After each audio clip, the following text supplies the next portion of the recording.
আমি হচ্ছি বিশাল।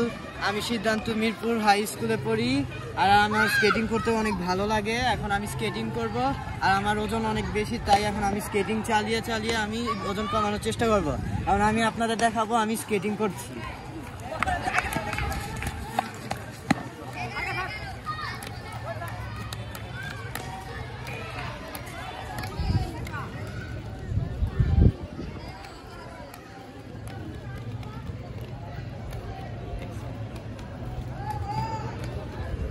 ব্যান থাকো,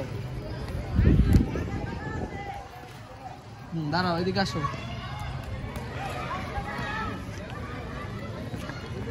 বিশাল, বলো তোমার ওজন কত কেজি?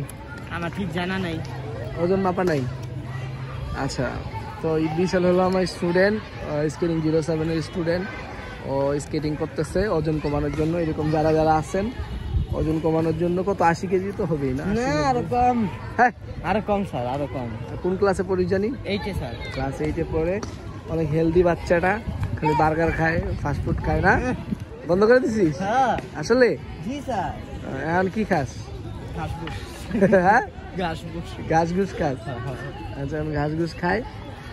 তো এই হলো বিশালের স্কেটিং করা তো দেখাইলাম নাকি। স্কেটিং করার পর থেকে এখন বল তোর মানে বেনিফিট কি কি পাচ্ছিস? মানে আগে তো স্কেটিং করতি না, তাই না? স্কেট করার পরে এখন মানে তোর ফিটনেস বা আদার্স কেমন লাগে? ঘুম টুম স্কেটিং করে বাসায় যাওয়ার পরে কেমন লাগে? আমার খুবই ভালো লাগে, আবার টায়ার্ডও লাগে। কিন্তু বলতে গেলে স্কেটিং অনেক গুরুত্বপূর্ণ জিনিস। কোথাও যাওয়া যায় স্কেটিং করে, কোথাও যাওয়া যায়। যদি কখনো হাঁটতে না মন চায় স্কেটিং করা যায় নাকি। এই তো ঠিক আছে স্যার, এটা হোয়াটসঅ্যাপ গ্রুপে পাঠিয়ে দেন, আমি ইউটিউবে ছেড়ে দিব। ঠিক আছে।